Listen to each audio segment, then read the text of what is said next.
G'day guys and welcome to what is the first ever episode of the SuperCoach Swordplay Podcast. Today I'm joined by my co-host and good mate, John from Spiller SuperCoach. Welcome mate, great to have you on board for our new podcast series. Really excited. How you been? Yeah, absolutely unreal mate. It's good as to finally get this podcast going. It's been a long time coming. We obviously come in and out of conversations and chats and all that, so it only makes sense to just make our own podcasts and just do all of our Supercoach talk on that rather than just featuring on each other's channels all the time, I reckon. I think that'll be a bit easier, won't it, mate? So I think the idea will be that we will set up a new channel dedicated to this particular podcast. Obviously, I've got my channel, SuperCoach with DR, and John with Spiller SuperCoach. So feel free to check out our channels as well. But from now on, it will be on a different channel. We will set up a new channel. And going into the future, you know, it may be a weekly, a monthly thing. We'll sort of see how we go. But as you know, Spills, there's always something to talk about in regards to SuperCoach, isn't there? Yeah, absolutely, mate. Especially me and you. We're just non-stop with SuperCoach. I mean, these viewers are just unaware of our phone calls and all that. It's, you know, the Skype's just a small percentage of it compared to the amount of stuff we actually talk on the phone. It's just unbelievable. Like 2 hour, 3 hour phone calls of just most of it's just SuperCoach. It's just crazy shit. But exactly. yeah, right, it only mate. makes sense to do this, mate. And hopefully very soon. I know it's pretty far fetched, but we might actually be able to get an actual one-on-one podcast where we're actually together in the same room and have a bit of a camera set up and do it properly rather than the Skype format. I think it'd be pretty good. We'll get to that eventually. We'll see how we go with it. But I think it's a great idea what we're doing, and absolutely wrapped and can't wait to get into it, mate. Should be fun. So for today's podcast, the video is all about those players with 25% or more ownership. Are they really locks, or are they starting to have a few question marks over them? Because we know that some really popular players that are in over 25% of sides at the moment, do have a few injury niggles, you know, maybe something to do with form, but we will discuss all those players today. And look, we may get straight into it, mate. We'll start off with the bloke who is selected in 52% of sides. The man-child is already been labelled a generational type player. I am, of course, talking about Matty Rowell. 500 odd thousand this year, mate. Look, what do you think about Matt Rowell? Is he an absolute lock? Is he a trap? Have you got him in your side? I think you did in your first version of your side, as did I. But how do you feel about him currently, mate? Look, obviously I haven't uploaded a team update in a while. That's another story. But no, he's not a lock for me. I have dropped him from my squad. He's just not doing it for me. I haven't seen enough. Look, apparently looked pretty rusty in the practice match against Brisbane. He's going to cop tags. I've only seen it in 5 or so games. Just not sure. I think he's priced at, what is he, 495k or something like that? Yeah, just below 500k. So yeah. So what do you think? Do you think his price point, you know, suggests that he does have some value there? Are we overpaying for someone that only played 5 games? Because look, what did he do last year? He went 80, 171, if you don't mind, in his second game, 141, 114, and then a 6 in that injury-affected game. So look, it decides which side of the fence that you sit on. But obviously, more people than not, you know, at 52% are looking to actually start with this bloke. So they obviously see a lot of positives to the picks. What do you think some of the positives are? We've obviously outlined that, you know, he may cop a tag coming into his second year after only 5 games. But what do you think the actual positives are, mate? Well, he's just, every time he gets the ball, he just puts the jets on. He's different. He's kind of like an Isaac Smith, the way he runs, but he's contested. It's almost like watching Lachie Neale with bloody pace, and he just runs through, he takes it on every time he gets the ball. He's just so explosive. One of the most exciting young talents I've actually seen in the footy comp so far, and it does hurt me not to pick him.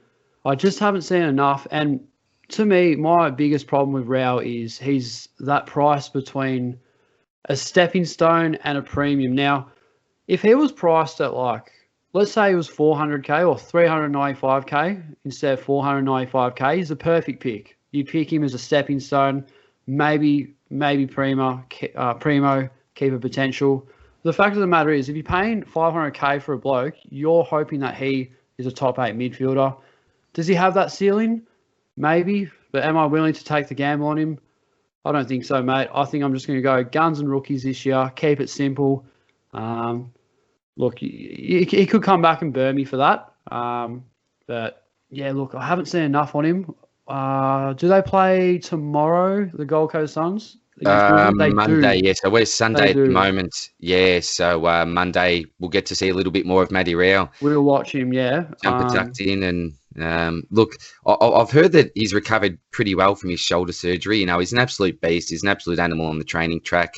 I've heard that they actually had to slow him down a little bit. So when it comes to professionalism, you know, that's certainly all there. He's shown that he's got a really good ceiling, but you know, everyone knows who Matthew Rowell is this year. You know, we know that he's Gold Coast's best midfielder after 5 games. And so I do agree that I think that there will be a lot more pressure on him this year, and he will cop a little bit more attention. He's certainly not going to get any easy possessions, I don't think, this year. But look, he's someone I think around the price mark, 500K, that has the potential to finish around the top 10. But we are asking a lot from him. And I was, as I said, really hot on him during the preseason. But I suppose when you look at the data that you got in front of you, and, you know, as a second-year player, as good as he is, can you afford to start him, particularly in your midfield? Because I agree in the midfield. You know, I do like someone like a Tom Green as that mid-price pick, but the difference is you're spending 150K less than someone like a Rowell, and I still feel that that's an okay price for a stepping stone. It's a high stepping stone price, but with Rowell, you want to keep him, you know, as at least your M8 for the whole season. And will he reach those heights? Yeah, still some question marks, mate. But, yeah, 52% of people at the moment are going with him. I can see why, but I can certainly see why 48% of people haven't got him in their side at the moment. So a no from me as well. So a no from you, mate, as a starting pick at this stage, or? Probably not. I think we want him to average at least 110.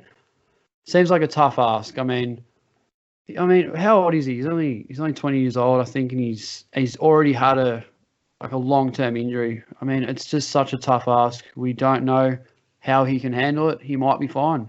Yeah, well, at the moment, it may be a pod move actually not starting him, mate. So exactly, mate. Yeah, it's outrageous. I can't believe his ownership. It is just outrageous when you we think of the logistics on it. I mean, there's so many reasons why you should start him, but at the other side of it, there's plenty of reasons why you shouldn't at the same time, mate.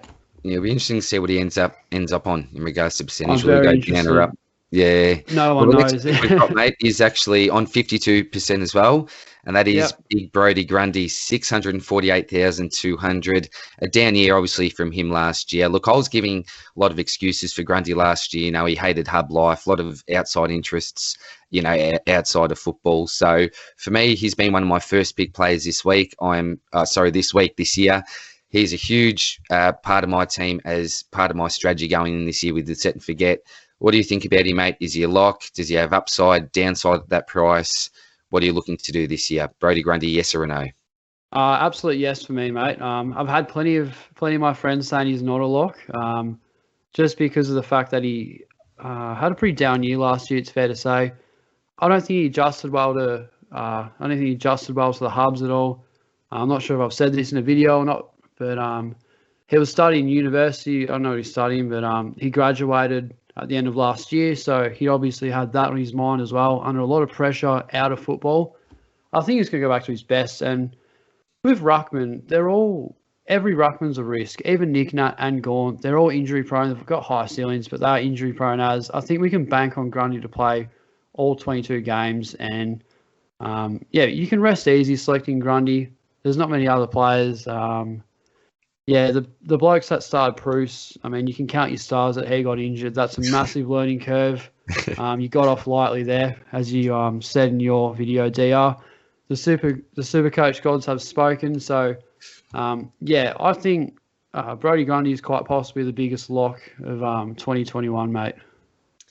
I don't disagree with really anything that you've said there, to be quite honest, mate. Look, I just can't see him going down in average. We know that Collingwood as a team probably aren't necessarily on the rise. You know, there was a bit of a clean out last year. Got some really nice draft picks in, with your McRae's, your Henrys and these types of players. But, look, I don't think that'll have a huge effect on Grundy's scores.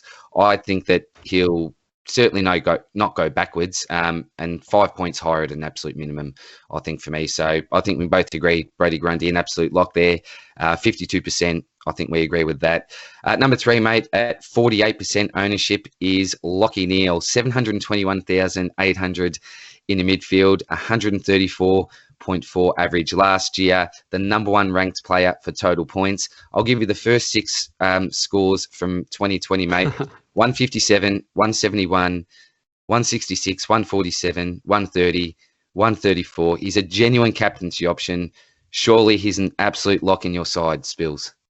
Look, I'm I'm probably going to lose subscribers for this, but I don't think he's a lock, to be honest. I've got the cold shoulder on Neale only because seems to have a bit of an ankle problem. Not sure if it's a big issue, but has had a limited preseason, and for a bloke at 720k, there's no way whatsoever. I mean, that is just way too much. That's well above his break even. He's going to drop. We'll be able to get him in, I think, a bit cheaper. But I think there are some better options, and we need to fork out that cash in defence as well.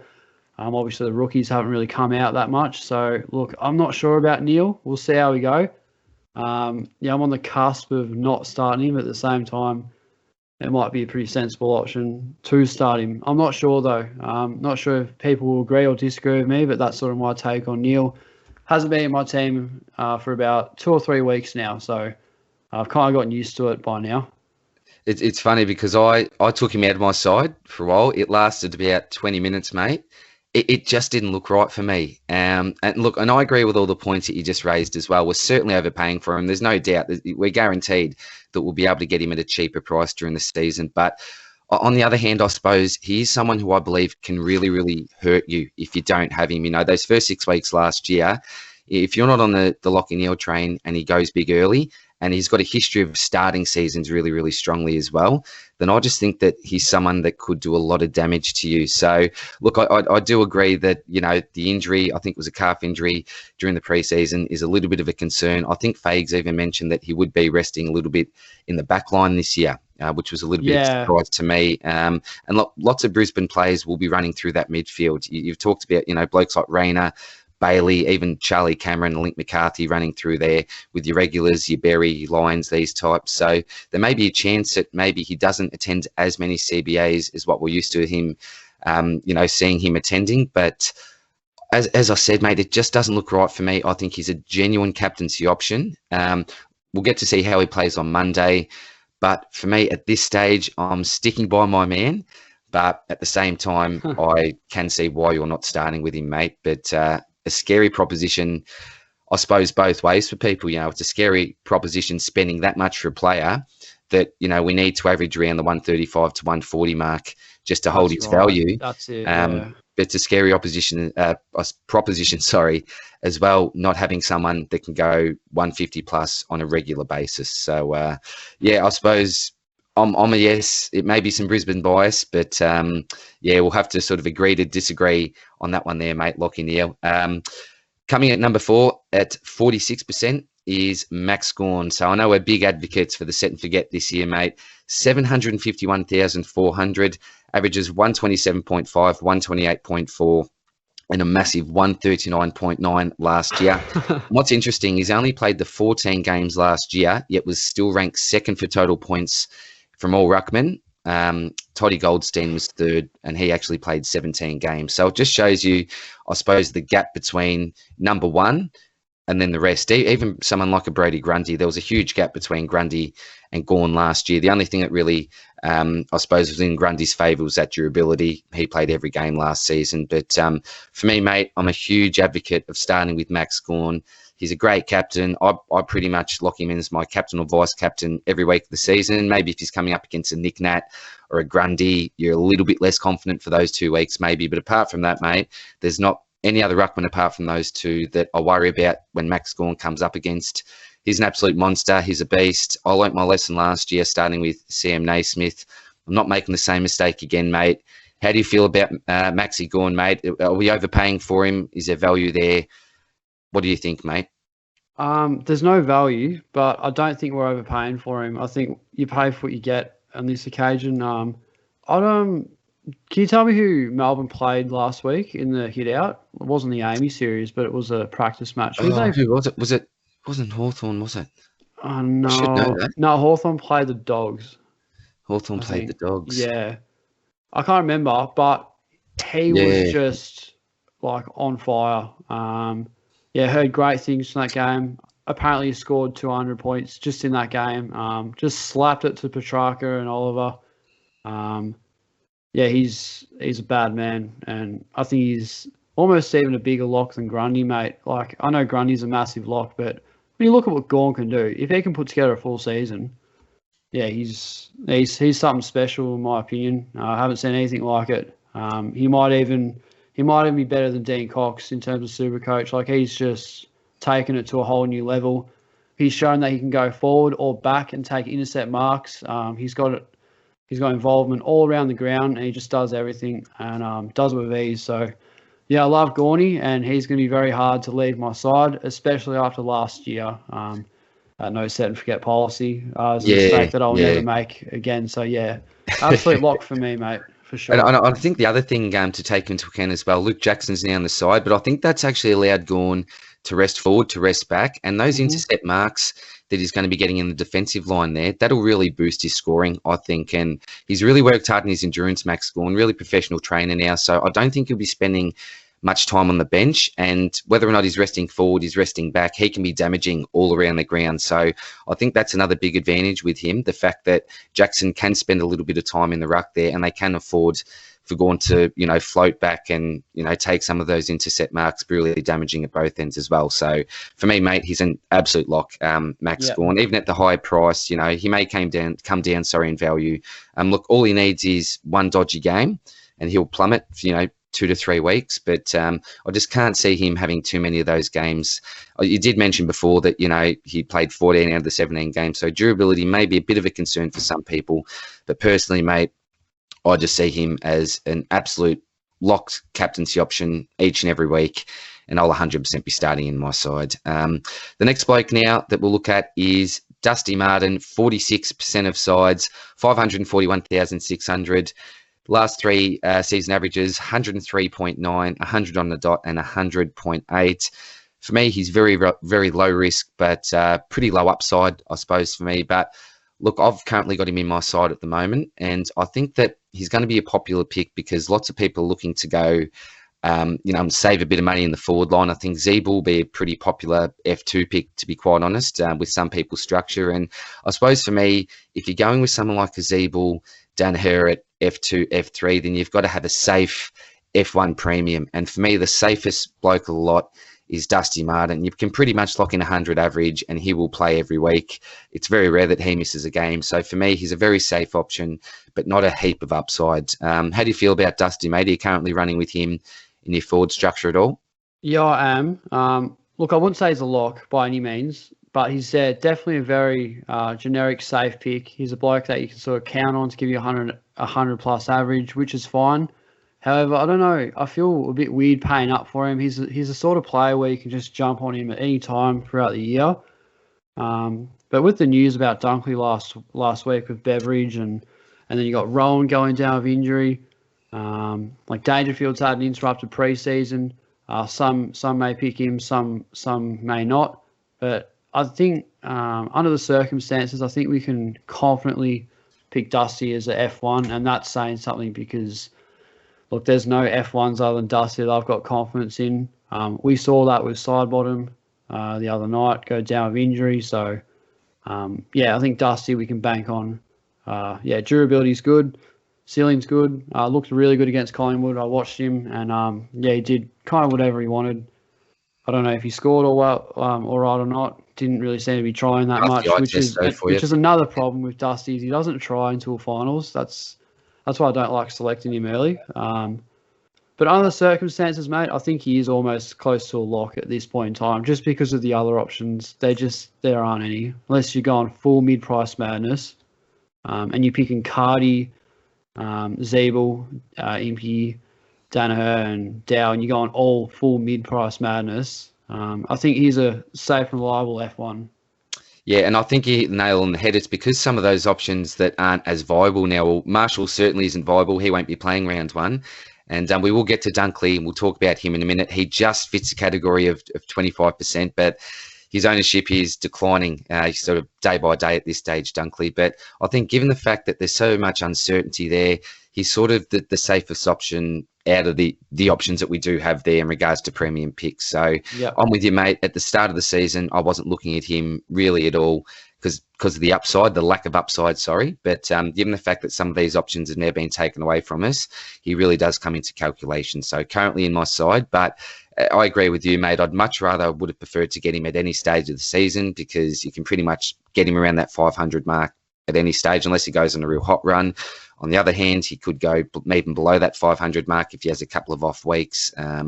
So, yeah, at this stage, mate, he's in for me. But, I wish there was some other options. But, yeah, beggars can't be choosers, I suppose, mate. So, the next bloke we've got here is the Seagull, Jake Lloyd, 656,000, averages 112, 108.9, and then 122.2.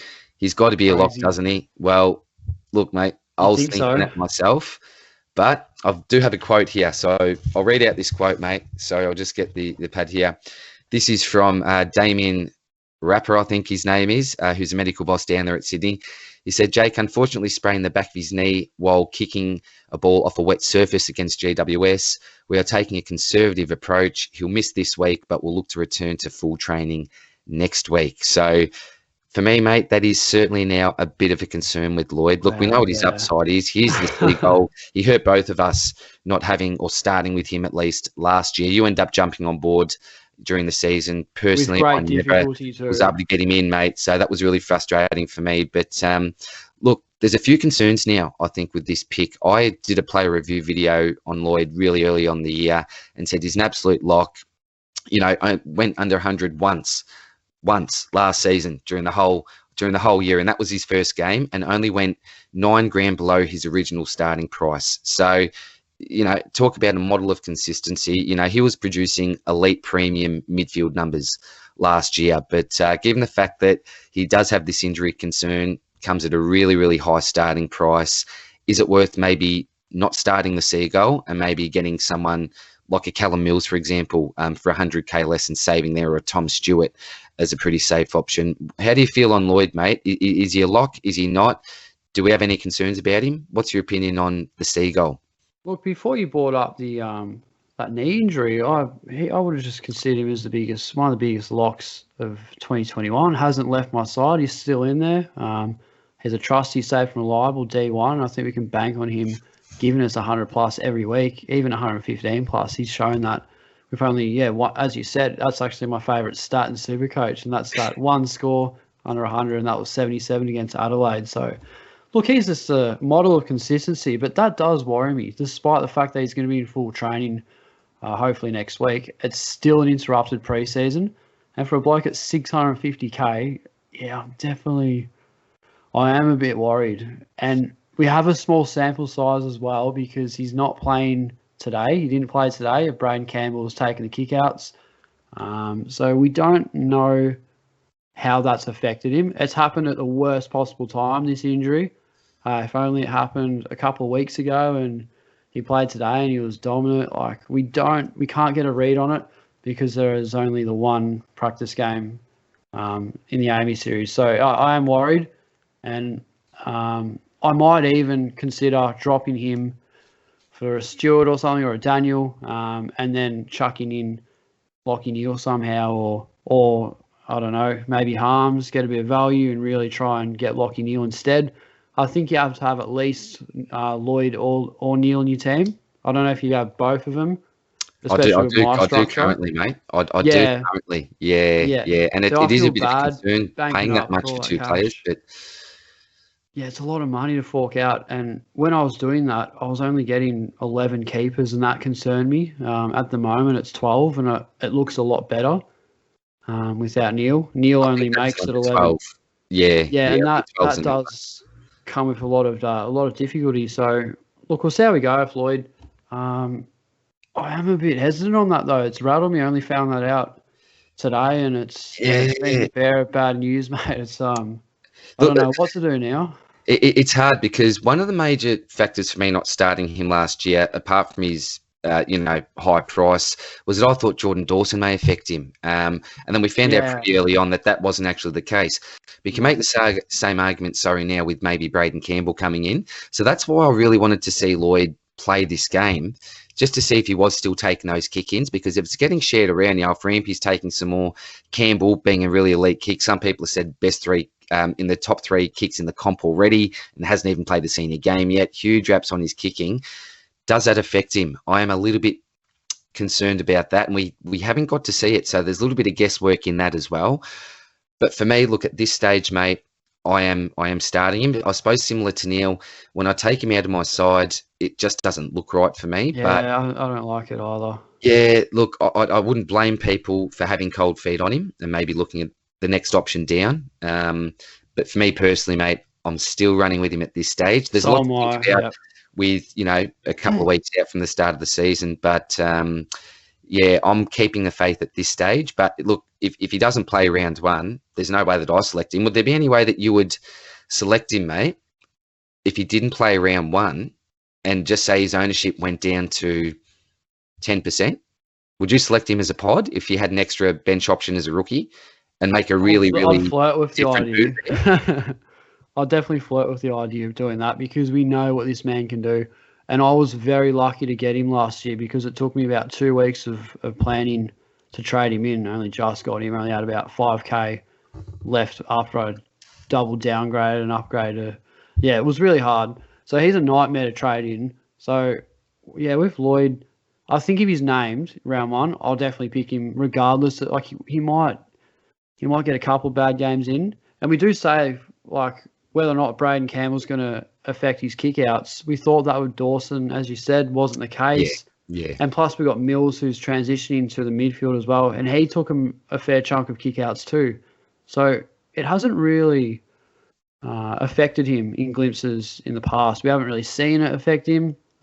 Sydney's backline is stacked to the shithouse, but he still finds a way to average 115. So I don't think we can worry about that. I think the biggest worry is whether or not he plays or not. If he does, lock him in. Well, I am anyway. I think it's fine if you don't select him. Yeah, I'd completely understand, but I've got massive raps on Lloyd. Yeah, I'm with you there, mate. And I suppose that goes to probably close to my biggest lock in SuperCoach this season. This bloke is in 45% of sides currently, comes at 564,800. Defensive mid this year, Rory Laird. Certainly this bloke's lock, mate. Should be in more than 45% of sides, in my opinion. What are your thoughts on Rory Laird? Laird's a lock. Probably every day of the week. Just looking at the stats now on my phone. He's on 20 disposals. I'm not sure what part of the game it is. There are games going on today. Look, I haven't even really caught the Sydney GWS game. I think Adelaide and Port are currently playing at the moment. So I haven't looked at any stats, I must admit, mate. And, I suppose, what we see during these games gives us a bit more of an indication about, roles. But Rory Laird seems to me, mate, that there's no sort of issue with his role coming into this year. I see him as basically a full-time midfielder. Do you see that with Rory Laird this year? Yeah, so look, he's on 20 disposals at the moment with about 15 minutes to go in the fourth quarter. He did start in the midfield. Haven't been watching the game because we've been on the Skype call. I think he's fine. I mean, my current structure is I've stacked the back line up so heavily that I've actually squeezed him into the midfield. He's currently my M5 at the moment. So yeah, really flirting with the idea of I'm still able to upgrade to Daniel and Stuart and other blokes who really put their hand up. And I might even end up with 7 defenders in my team, mate, because that's where all the points are. We've seen that. So it looks like that, doesn't it, mate? Yeah, exactly. And so, yeah, I think Laird's a lock. He's been in my team since day one, and he doesn't look like leaving. I would actually like it if he only got 20 disposals today, because I wouldn't mind people backing off, but we saw what he did last year. He's got that midfield time. Adelaide are pretty bad, so I don't think he's got any shortage of job security in the midfield. So, yeah, Laird, lock him in. He's a safe pick, and, we can bank on him averaging 110 every day of the week. Yeah, 118 average from him last year when he was playing through the midfield. Yeah. So, even 10 points less being conservative, as you said there, for a 110 average, I'd take a 110 average from him every day of the week, to be quite honest. And given the fact he's got that DPP flexibility as well, highly durable type player. And his lowest score, mate, in the last 3 years is a 72. So as a defender, if that's the worst you're going to go in 3 years, lock him in. It's a great start. Every day of the week. Every day of the week for me. So should be in more than 45% of sides, as I said. The next bloke we'll have a look at here is in 44% of sides. Patrick Dangerfield, 611,900, 121.7, 115.2, and 113.9 last 3 years for season averages. We can see that those averages are on the decline. I'd put the red line through him, to be quite honest. As soon as I heard about that injury that was lingering during the preseason, apparently it sort of lingered on from the grand final, I said, there is no way that I'm starting this bloke now, at his age, with some of those durability concerns, no preseason, surely I can't start with Paddy Dangerfield. And then I watched one quarter of the practice match. It was the first practice match, and I just thought, I've got to start with this man. He absolutely looked cherry ripe. Was getting a heap of the ball, wasn't afraid to put his body in for the contest, and he looked cherry ripe to me, to be quite honest. If I hadn't have heard about this injury, looking at him play, I thought, I wouldn't have thought that he was, under any injury clouds whatsoever. So I've actually managed to sneak him back into my side at this stage. I never thought that I would be, even a couple of weeks ago, but at this stage, he's currently my F1. Are you running with Danger at the moment, or think he's a little bit too risky at his price and with those injury concerns heading into the round one, mate? Yeah, I am concerned about that. Look, I haven't got him on my side at all. I had him in my team for about 5 days or so, just as a bit of a trial run, see how we go. I didn't like it. Look, what I did like about it was he was great coverage and insurance for the forward line. So, for example, if, Jarman Impey shut the bed or something like that, we can flip him out for a rookie, maybe a Charlie Comben, you get your loophole in there, or flip a player anywhere else. And you got Dangerfield in the midfield, you can flip him forward, and that's great insurance. You can back that up, and I do like that. But in doing that, I had Dangerfield at M3, and I don't know why, but it just didn't sit well with me. I don't know if his ceiling's as high as it used to be. I feel like he is declining. Yeah, he's 31 years old. He has had a long-term groin injury after the grand final, which is a big problem for me. And watching him last night against the Bombers, especially in the first half, I did see him play a little bit of halfback, which did worry me a little bit. So still played a good game, but they might actually be trial running like blokes like Jordan Clark, and when Duncan comes back, he'll play a bit in midfield. Selwood was still in there, Parfitt, and Guthrie. Yeah, Guthrie's really stepped up his game. And look, Dangerfield, not a lock by any means, but I can completely understand why you would select him. With the lack of options, he's a safe pick. But I want to be that guy that doesn't select him. Well, look, I suppose the other conversation that's been going on in regards to Dangerfield is, where does he play most of his footy this year? I know that Chris Scott has came out and said, look, he'll be spending the majority of his time in the midfield, resting forward. I think that's good news for me. And I think when he rests forward, what we've got to remember is that Jeremy Cameron's now on that forward line as well. So you've got the Tomahawk, you've got Jeremy Cameron. And then when Danger plays through there, he's not even getting probably the second best defender. He's getting the third best defender in the opposition's back line. And I think that's really, really dangerous for opposition sides. So that's another thing that I like about the Dangerfield role this year, or his slated role. Look, given the fact that he has had limited preseason, does that mean that maybe he starts the year and spends a little bit more time forward while he's just, easing in to the year? Possibly, but I still think he can be damaging forward as well as damaging through the midfield. So I certainly agree that there are risks with this pick. I don't want to really be paying over 600k for him. And he's one of those picks that's a little bit transient in my side. So given his DPP status, sometimes I'm with Dusty at F1, take Danger out. I've tried Danger in the midfield as well. There's a lot that, I've tried with the Dangerfield selection, so still not absolutely sold. But from what I saw in basically the first quarter of both of the practice match and the first quarter of the preseason match, and I didn't get to see much of the game after that, I really liked what I saw, to be quite honest, mate. And that was actually enough for me just to say I'm going to lock this, SuperCoach champion in. limited preseason, but even when he's injured, Dangerfield, we've seen what he can do up forward when he rests. He can score well, but wouldn't knock anyone not for starting him. But it may change, but for me, a starting pick at this stage, mate. Now, the next bloke is Zack Williams, currently in 36% of sides, 458,600. Look, I think the downside of this pick is pretty well known. Durability is obviously a major concern with him. Does he even play in rounds one? He could be rubbed out. So I think it's on Tuesday where we're going to get to find out the news with Zack Williams. So I think that's when the case will be heard. So, look, I'm not sure how you feel about or your opinion on whether or not he's going to be suspended or not.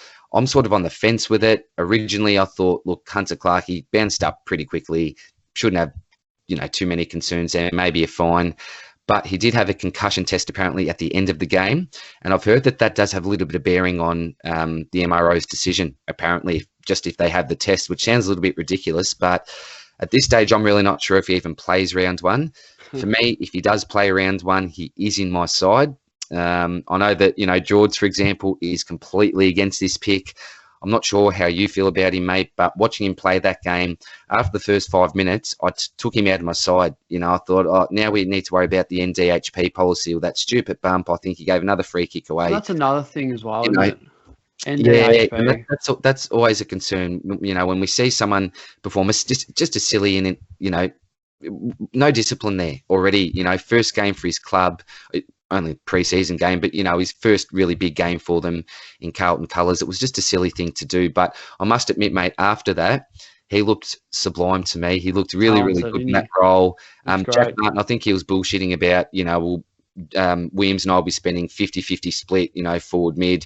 Williams played a lot more mid than Jack Martin did. High CBA attendance, looked strong in the contest there. There was a couple of times, I know he got one goal out of it, out of the stoppage, grabbed the ball, burst of power straight through for goal. I think he did another time and may have got a behind out of it. I'm not too sure, but he just looked really good for me, mate. And I was worried about that role, mid-time forward, but he looked to be really damaging when he was up forward as well. So I'm a fan of the pick. I know that there's a lot of downside to him.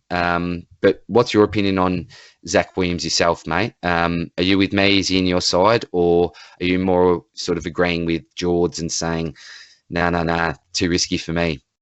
I'm on the fence, really. Like, I don't agree or disagree with either of you. Like, you're on one side, he's on the other. I'm kind of on the top. I don't know yet. He hasn't been in my side all year, which is telling me something. Gut feeling, it's instinctive. I've actually got a few pods of my own that I will not mention in the podcast. But save it for another time. Yeah. Look, he looks great. The talent's there. He watched him play against St Kilda. How exciting did he look? Look, he has had these. He's notoriously known for his soft tissue injuries. Does throw me off a little bit. Risk of role change. Even though he went forward, kicked a bag of goals, he's played half back, midfield. So look, the role change risk is there. He has been doing really well wherever he plays, but it's only a matter of time before the inconsistency of roles does catch up to him, and he might not adapt to it. Like, if he's going to play anywhere that he wants to play midfield, may not get that. Carlton, they might not be the team we think they're going to be. He might, I don't know. I got this funny feeling that he's going to be a gun. Looks exciting, but I don't know if he's going to be a good SuperCoach player. We'll see how we go. And look, obviously the NDHP on top of that, there's 3 key points why you shouldn't pick him. Soft tissue, NDHP, and risk of a role change. So, look, I can see why he would. The talent's there. He looks incredible. I can compare him to Toby Green in this occasion. I mean, the talent's there. He's a scoring player. He looks good. But there's just that sort of not sure if he can score. He may be a good scorer. He's shown it. But it's all a matter of where Carlton want to play him. I don't know. I don't have a big read on Williams. That's why I don't have him. I'm sure he's a fine pick, and I wouldn't go against you if you selected him. But just personally, not for me. And that's all the points you raise as well are certainly fair and true as well, mate. But he's one of those ultimate risk versus reward type players, and absolutely, it feels like one of those blokes that if you don't go with him, he's going to kill it at the start of the season, and if you do go with him, then he's going to fall down and burn into flames. So, yeah, currently my side, and I suppose the thing is, it's his price point that we look at as well. If he's 500k, I probably don't look at him as closely, but given the fact he's saving 40 odd K there, 50k, whatever it is, then that does tempt me a little bit more also. But yeah, certainly wouldn't blame anyone for not starting with him. So, and the other thing is you've got to look at your risk in other areas of your team. So if you're starting with someone like a Josh Kelly, Fife, for example, in your midfield, then I wouldn't be starting with someone like a Zack Williams. But I've tried to look at other areas of the ground and ensure that durability is a big focus for me. So with my risk profile at the moment, I suppose with my premium players, I feel that I can take the risk on someone like a Zack Williams,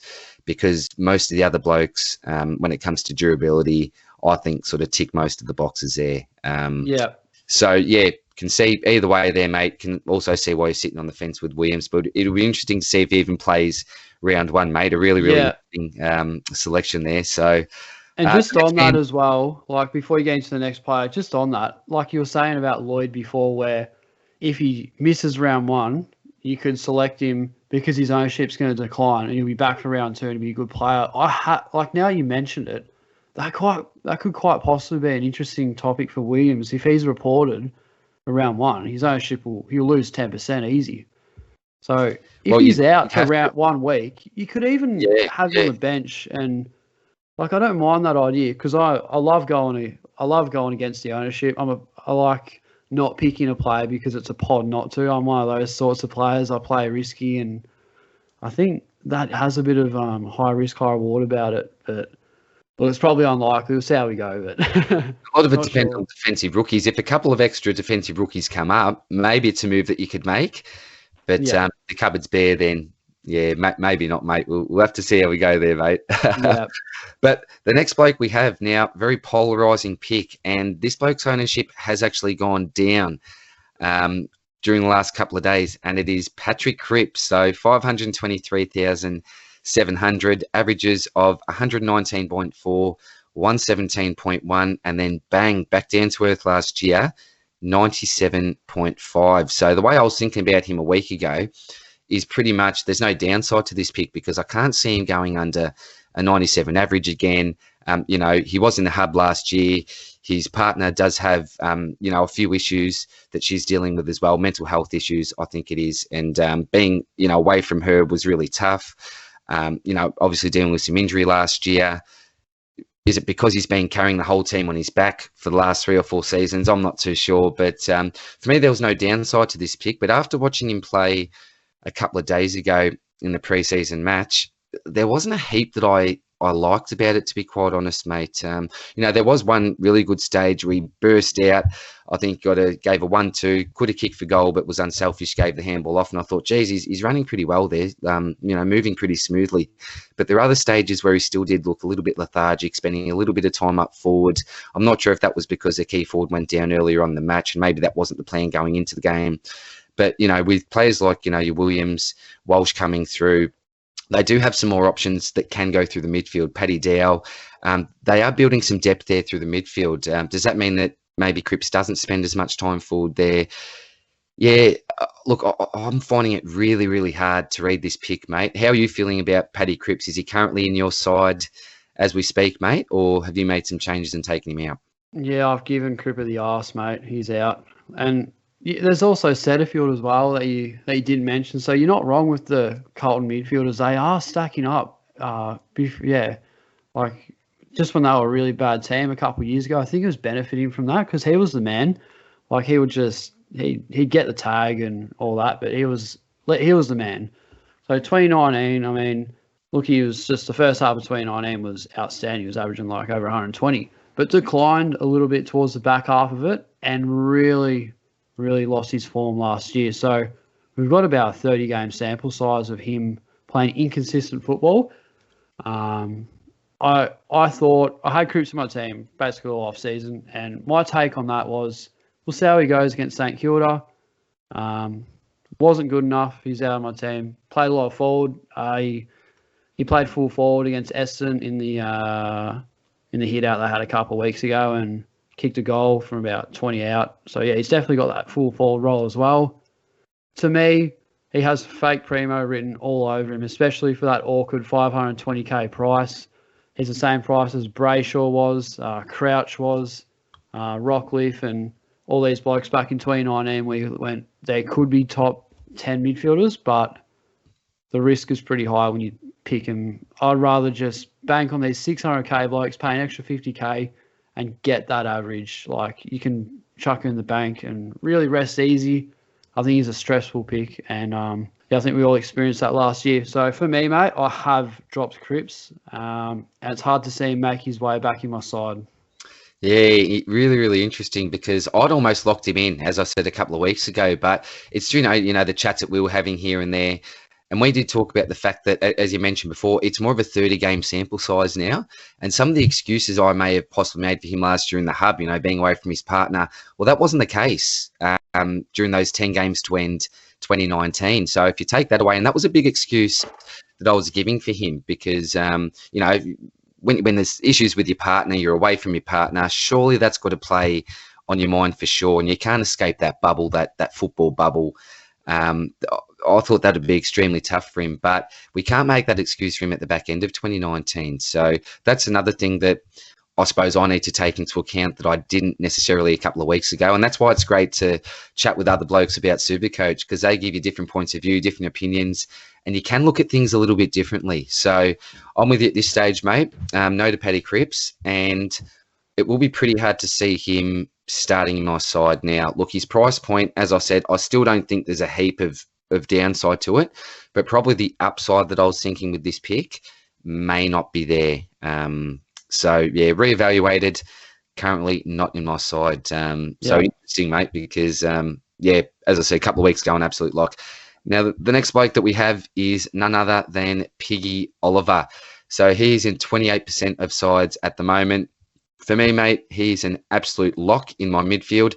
Hasn't really moved from day one. He's someone, for me anyway, that has runs on the board before, an uber elite sort of scoring history. In his second year of football, he went the 100+. He's one of these blokes that doesn't have the best disposal that we've ever seen, but he's been training really, really well, built up that endurance. Has actually had a couple of small niggles during the preseason, which I'm not aware of the intricate details in regards to that. But for me, mate, he's definitely going to be my M2 going into this year. I can't see a whole heap of downside to him. He's got Max Gawn, who's the best ruckman in the competition, feeding it down his throat. They've got great synergy between the two of those blokes. Can you see any downside to this pick, mate? Are you starting with Clary going into this year? Yeah, I am, mate. I think he's one of the biggest locks in SuperCoach, as Grundy and almost Lloyd, I think. But yeah, he's a massive lock, and I think he really benefits having Petrarca in the midfield. I really think that's a good thing. Look, Petrarca is so damaging. He accumulates really well, and he does cop all the tags most of the time anyway. Could be wrong there, but my take on it. I think he will going into this year cop a little bit more attention, Petrarca, because he can be really he's like Bond. So Petrarca's kind of like the Bonampally of that side. Like, he'll get those inside 50s, he'll break out, and he looks really damaging, where like Clary Oliver's almost like that Dunkley kind of player when Dunkley was really in form in 2019 in the midfield, and he wasn't copping any tags or attention because he was just in there winning the hard ball. He wasn't as damaging disposal wise, but he'd get all the contested possessions, just the freedom to do what he wanted, and they'll tag those more effective blokes like Bonampally and now Petrarca. So as long as Petrarca's in that midfield, I don't think Oliver's going to leave my side at any point in time, unless he does get injured over the off-season. But until that happens, mate, safe as houses. Yeah, love Piggy, mate. Great selection. I'm with you, mate. Absolute lock for me. And I think, look, what was he again? 26% ownership. For me, that's pretty low. If he stays at, around that 25, 26% mark, then I'll be really, really happy with that. Look, it's certainly not pottish by any stretch, but if you go sort of above that 35%, then you start to feel like your team's getting really vanilla, and it's finding hard to get that difference, setting your team apart from the rest of the pack. So I hope he stays there, mate. Look, all I really need to see from him this weekend is he's fit, he's getting from contest to contest, and just blow a bit of cobwebs before round one. There's not much that he can do that will not make me select him come round one, mate. So I think we're both on the page here, mate, with Piggy Oliver. Now, the next bloke as well, I was really, really big on going into this preseason. I know that you're a big fan of this player as well. And it's Josh Dunkley in 25% of sides as we speak, 560,200. I was all for this pick, but I don't know if you caught George's video the other day, mate. Now, I just said that we are a big fan of Josh Dunkley as a player, but George would have to be the president of the Josh Dunkley club, mate. He's the chairman. And probably the president of the Luke Beveridge Hate Club, I'd probably say as well, mate. So, yeah, look, he went through a couple of really good points. The issue is that Dunkley, Bevo, and I think the Bulldogs as a whole are still not on the same page. We were hoping more than anything that he'd go back to that inside mid role where, remember, in the back end of 2019, after the bye, he averaged 140 plus after the bye. So this is someone that has a massive, massive ceiling. If he is played in his best position, he's an absolute scoring beast and one of the best scorers in the game. If he's an Essendon player this year, his ownership percentage would have to be around the 50% mark, you'd have to say, because of that role. But the question mark surrounding the Dunkley pick this year is that role going to be? It's not going to be in the ruck. We know that because Steph Martin there, Tim English, they've fixed up that problem there. They might actually do that, though. Like, they've got beef with Dunkley. They may even do that because they know he's going. They know he's leaving. He'll request a trade to Essendon at the end of the year, and they can't deny that.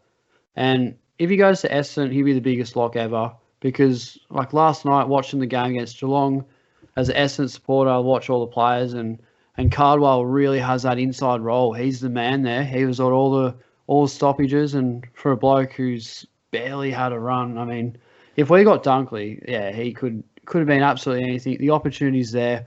All he has to do is go to that footy club. But unfortunately, the Dogs have made it as difficult and as complicated as it needed to be. I don't know why they did that. He had the opportunity to go and better his football. The Dogs didn't allow that. It's created drama and controversy. He's losing his friends. It's just been really bad to watch. And George summed it up to a T in that video. I have watched it a couple of times, and when George is backing off Dunkley, that it's probably a good idea not to start him. That's enough for me, mate. I don't even need to hear the reasoning behind it. That was enough to scare me. It was enough to scare me, and he did raise some really, really good points as well. And that was a real kick in the nuts for me because Rowan, Marshall, and Dunkley were almost locks for me. At my F1 and my F2. But it's it. The uncertainty now around Dunkley. It just makes it really, really hard to pick him at 560k. I'm not a fan of any of the Dogs mids to start with this year because I just want to see what it looks like with all these blokes in the same side. Remember, Treloar still isn't playing at the moment, so we still haven't really got the big picture until Treloar comes back, I don't think. But the way Bevo was speaking the other day, it's not likely that Dunkley is going to be spending a whole heap of time in that midfield in his preferred role. So, that's a real red flag for me. And as much as it hurts me to say it, I just don't think there's going to be a viable pick anymore this year. So, because they've already replaced him. He hasn't even left yet, and they've already replaced him for Treloar. So, what does that tell you? Like, they know what's going on. Dunkley's gone. I remember he used to be the coach's pet a couple of years ago, and now he's kind of despised. And I actually feel really bad for him at the moment because I think he's done everything right. He's an ultimate professional. We know that from his Instagram. We don't need to go into that. It's just an absolute shame to see this happening, and absolutely deserves the best of his opportunities. And whether or not he gets to Essendon, I really hope so. If he goes to Essendon, I'll just be crying. I'll be that happy. I'd just be happy for Dunkley, even if he went to bloody Carlton or Collingwood or anywhere. As long as he gets that opportunity, that's all we want for him. And the Doggies haven't provided that. And it's just a bit of a disgrace in my opinion. But we can't select Dunkley this year. If you have Dunkley in your team, you need to get rid of him. That's all I can say. Unfortunate, mate. It hurts to say it, doesn't it? Well, that pretty much rounds off all those premium selections Yes. that are in 25% or more of sides, though. There are a couple of other blokes that I quickly wanted to touch on, though, because they are popular picks at this stage. The first bloke is in 40% of sides, none other than Joey Daniher, 233,300 now. I know that as an Essendon supporter, you've always loved Joey. You're a big fan of Joey. I also know that it must be frustrating at the same time, being a Dons fan, seeing him in Brisbane colours now, and particularly given the fact that he has not missed a beat during the preseason, done extra sessions on top of what was expected of him, is absolutely flying, fit into the team really, really well, just like one of the boys now. He's fit into our culture.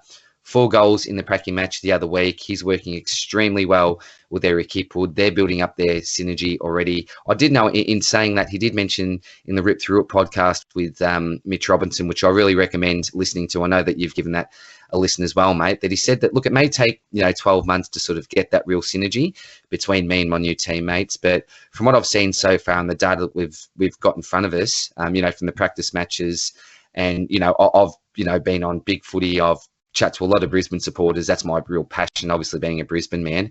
Just have not heard a bad word about him, as a bloke in regards to his fitness. He's just ticked every box so far. And I think at his price, 233 odd K, he's an absolute no-brainer for me, mate. Job security is 100% there. He plays every week if he's fit. Look, I think that Brisbane have a pretty good history of getting these sort of blokes on the ground that have had injury concerns. The warm weather, I think, does some wonders up there. So for me, mate, personally, Joey Daniher is an absolute lock at 233K.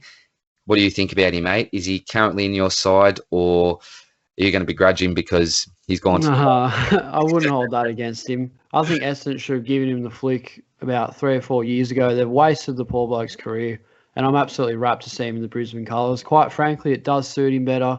It's good to see him happy, and every article I've read about him over this off-season has been whacked for sixes. He's killing it. He's doing really good, and I know from experience when I moved up to Queensland, I really adapted quite well. The weather was good. I was more motivated, and really liked it up there. So I think Daniher is really going to benefit up there, and looks happy. And as long as his body's, he's not injury prone or he's injury prone, but as long as he doesn't miss any games or miss a beat, we can just pick him pretty safely.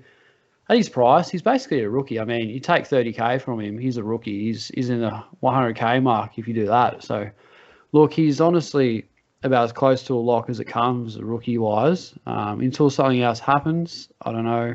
But I think I'm going to pick him. I feel very safe with Daniher in my team. Love the selection, mate. Great player. Very talented. Yeah. Impossible to stop when he's on fire. Yeah, I can't see myself not starting with him. He also fits my structure in the forward line really, really well. One of those blokes that has the potential to average fairly well, along with being best 22, absolute lock every week. So we know his downside is obviously that, injury history and maybe some durability concerns. But, going off what we've seen this preseason, that's all we can go at with, I suppose, at the moment. Absolute lock in my side, mate, Joey Daniher. And another thing with Daniher as well, sorry to cut you off again before we go into the next player. So at Essendon, it was always the most predictable lineup with Daniher in the line. Look, I know he killed it against Hawthorn last year, and he's basically his only hit out for the season. But how predictable was he when it was just, kick it to Daniher, chaos ball inside 50, let Daniher do the rest. But now he's got Eric Hipwood to work with. He's not going to cop all the attention. I feel like he will cop most of it. But I think he's got a little bit less pressure on him with Hipwood in the team. And Brisbane are a much better midfield than Essendon. And if you got Lachie Neale and Lyons and Zorko or whoever's going to play midfield, McCluggage as well. I love the thought of having McCluggage and Daniher in the same team. Yeah, it just makes me feel a lot safer with the pick, and I think you couldn't have him in a better team. Requested a trade to Sydney, but I think he's going to benefit a lot more at Brisbane, mate, for sure. So, massive lock, 40% for a reason. Dan McStay's in there as well, mate. Yeah, so, you got blokes like Zorko, Cameron, they're going to be running through that forward line. Going to be pretty dangerous this year, mate. As a Brisbane supporter myself, bloody excited. You'd be wrapped. Forward line this year, mate. You'd be absolutely wrapped for that. The next bloke is currently in 33% of sides, 257,900, and that is Jack Zeeble. So I suppose we can't really call him a pass premium, I wouldn't say. He hasn't really reached those ultra premium averages, but he's gone really close, those consistent sort of 80 to 100 averages for most of his career. Now available as a forward in Supercoach this year. He's going to play that role in defence. You know, David Noble's slated him for that role pretty early on in his tenure. You know, he wants some experience down there. He wants him to be one of those leaders down there as well. I know that you watched him play on the weekend. I didn't actually watch that match. I haven't caught up with it yet. As you know, mate, we talked before. I've had an absolutely huge weekend so far, so I haven't caught up with all the footy yet. But apparently he did score pretty well, looked good.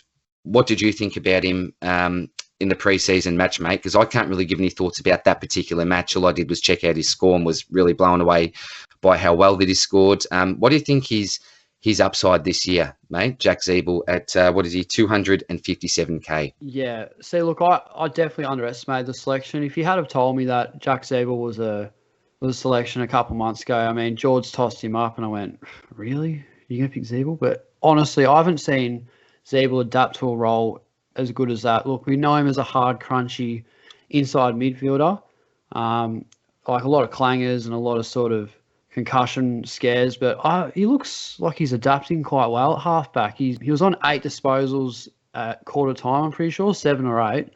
I checked the stats, and he was at 100% efficiency.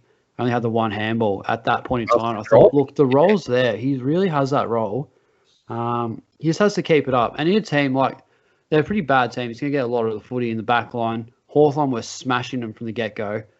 We saw Kaczynski and Brockman kick like 7 or 8 goals in between them. So they got belted. It must have been a mistake. I thought it was 6 possessions, not 6 goals. And I thought, geez, he must. Yeah, that's what I mean. And so I think with Ziebell, we can really start to rely on him. I think he's the safest pick of the bunch out of the 4 of them. You've got Ziebell, Daniher, Impey, and Dow. I think he's the safest pick behind, in front of Daniher, sorry. So, yeah, at this point in time, Ziebell is actually my F2. Yeah, really, I think he's a safe pick, and job security is elite. Looks like his body's held up really well as well. He's not going to get the contact anymore. Had a really bad run of concussion. I mean, it's going to be pretty hard to get a concussion when you're a seagull. So, look, Ziebell, safe, mate. I think he's going to be a safe pick. And just I suppose in regards to Ziebell as well, mate, and isn't on the run sheet this bloke because he's not in 25% or more of sides. Luke McDonald, we've been calling him the junior seagull pre-season, mate. How did he look? Just while we're talking about Ziebell, and do you think Ziebell is now going to affect Luke McDonald? He actually may. Like possession count, or I didn't think he would, but just looking at the game, seemed to have chopped him off a couple of times. McDonald still had a fair bit of the ball. Just looking at the stats now, he had 24 disposals, so he's still got the ball and still did pretty well. My biggest problem with McDonald though is his disposal efficiency wasn't to scratch for a defender. Sorry, so he was kicking around. I think it was like 70 or maybe 75% disposal efficiency. And for a seagull, that's not quite good enough. There was a few times where I saw him just grab the ball and just throw it on the boot, chaos ball over to like center wing. Got the ball a lot, but just sort of like didn't take the time, didn't have the composure like a Ridley type of player, like someone that really sort of is precise about where they kick it. Got a lot of the ball. He's got the role, but I don't think his decision-making is up to scratch yet. And that might be an unpopular opinion because he is in a lot of sides. He's the talk of the 2021 preseason. Look, unfortunately, mate, McDonald is out of my team at that point, just on that. Yeah. But yeah, I know it's a bit irrelevant because he's not in the 25% ownership, but a player to sort of talk about anyway. But yeah, I think Ziebell's really stood up, and I think we've underestimated him as a selection. Had no idea. I thought it was ludicrous that he was playing halfback, but watching him that whole game just looked really good. I was with you when I heard Ziebell playing halfback. I thought surely not. He looked comfortable. He really looked like he was enjoying it. Adapted. He seemed to be getting a lot more of the footy halfback than he was in the midfield anyway. So it might just be a win-win for him. And look, I know it's a big stretch, but he could quite possibly be a keeper. I know that's a big call, massive call, but from what we've seen so far, I mean, yeah, he only needs to average like 90, and you go, yeah, he's maybe a luxury trade at the end of the year. We'll see how we go. But look, Zabel, nothing wrong with that pick at the moment. And for that value, I think you have to start him. Yeah, like I've currently got him in my side at the moment as well. Yeah. That history and that upside, I suppose, with the job security, we know he's going to be playing each week if he's fit to play. I think you've almost got to start with Zabel. I like the pick at this stage. And again, at the start of the year, he wasn't someone I was taking a huge look at. He's someone that was certainly on the watch list, but I'd sort of written him off a little bit. But given the fact that we've seen him in this new role now, he scored well, then, yeah, ticks a lot of boxes, I think, for me, mate. So they were the two blokes that we wanted to talk about. I suppose those high rookie mid-price selections. But one thing that we did talk about just before we started was the fact that there are also some rookies around that 123k to 117k mark that are in a lot of sides at the moment and possibly may not be playing. So the three names I've just got down here, mate, are Durden, McRae and Cockatoo. So I know at one stage Cockatoo was the most highly selected player in SuperCoach, but unfortunately has pinged a bit of a hammy and he will not be playing round one. I don't know when he returns to football. It certainly wasn't anything too serious. A lot of it was, a bit precautionary, and they really want to manage him and ease him into AFL football. So he certainly won't be getting rushed into the side anytime soon, but you cannot start with Cockatoo at this stage. So I think he's still in around 40 to 50% of sides or something ridiculous like that. So 34. Oh, is that now? So he's gone down now. Yep.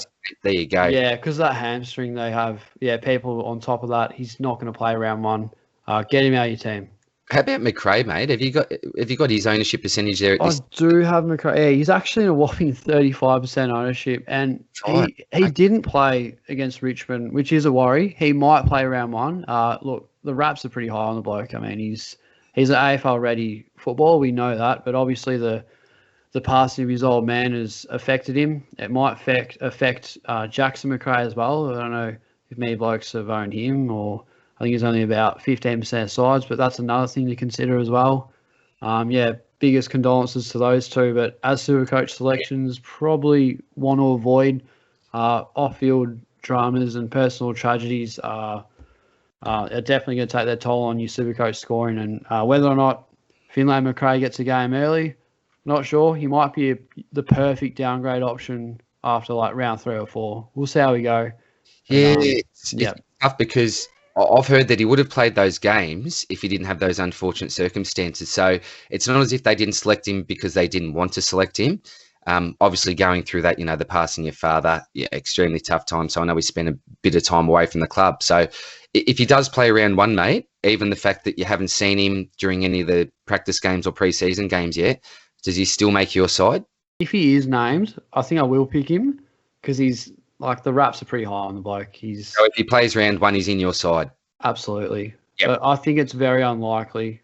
Just keep an eye on it. I think 35% of sides is there for a reason. I don't think you should get rid of him yet, unless he's not named. But if he's not named, you drop him anyway because, I mean, having rookies on the bench that aren't playing is a pretty brave move. And anyway, I didn't do it last year really, so just a player to watch. Just keep an eye on Finlay. Yeah. Thought we'd bring it up anyway. And he's one of those players that, someone may think we could use him as a potential loop because, I'm confident that he will be playing at some stage during the year, probably the early rounds as soon as he gets maybe a bit of match fitness back. But the issue is that Collingwood do play a lot of early games, so he can be tough to actually use as a loophole. Finn McRae, but look, some great raps on him at this stage. Lots of people have said, I'll speak and I'll give a shout out to Nightmare as well. Make sure you check out all his stuff as well. Yeah, heard a lot of good things about Nightmare. And he said that probably at this stage of development, he was probably further developed than Jack, his brother, Jack McRae. And we know what type of player he's turned out to be. Yeah. He also did mention that, when he was playing his junior rep footy, that he didn't actually crack into the midfield because they had an elite midfield there as well. So there's some really high hopes, I know, for Finlay McRae. But if he doesn't start round one, if he doesn't play round one, I won't be selecting him. But I'm with you, mate. If he does play round one, he's an absolute lock for me because I think he'll be one of those blokes that can score fairly well, I think, for us this year. And the other bloke that I had down here as well in regards to rookies is Sam Durden. Is it Sam Durden? Durden from... I think it's Connor Durden. I think there might have been a bit of talk maybe when Eddie Betts went down that maybe this is a bloke that could fill that role, but I haven't heard anything about him obviously being close to round one at this stage. Didn't see him in the preseason game, so just another one of those names that sort of stood out to us that is in still a fair few sides that is not looking likely whatsoever to make the round one side. So just want to give just those few shout outs to those players just to make sure that you don't, just leave them there on the bench. We've got Berry, Brockman and Gordon as well. So like you can just sort of, if you haven't got one of those blokes, just turn Durden into one of those guys because they've got a bit of a high ceiling and probably bank on them playing round one, it looks. And Braden Campbell as well. I heard the commentator saying that he's almost a lock for round one just based on how he was playing. Didn't see much of that game, but I saw that moment and very expensive, but seems to have that role. Maybe play to start instead of Will Phillips, who didn't quite get the crack against Hawthorn. Played. He come on. His first appearance was on the 17-minute mark of the fourth quarter, so really didn't get that run. And Powell's got that spot probably. Powell is on top of him, and I've always said that too. I've always been hot on Powell, even when people said, "Nah, no way, Phillips every day of the week." I think Powell's like you look at his scoring, much better option I think than Phillips, but that's another story though. Yeah, that mate. That pretty much ends us with the top 25% premiums, mate. Absolute ripper, mate. Really enjoyed getting through the first potty. I know there's probably going to be some stuff ups and a few cobwebs along the way, mate. But really looking forward to continuing with this into the pre-season and into the season proper. Look, I don't know, as we said, how regular the podcast will be. Depends on timing and I suppose topics of conversation as we get through the year. But hopefully we can make it a pretty regular thing, mate, on the new channel. We'll both advertise, obviously, the new channel on ours as well. But thanks very much for joining me today, Spills. Is there anything else that I suppose you want to have a chat about before we left it there, bud?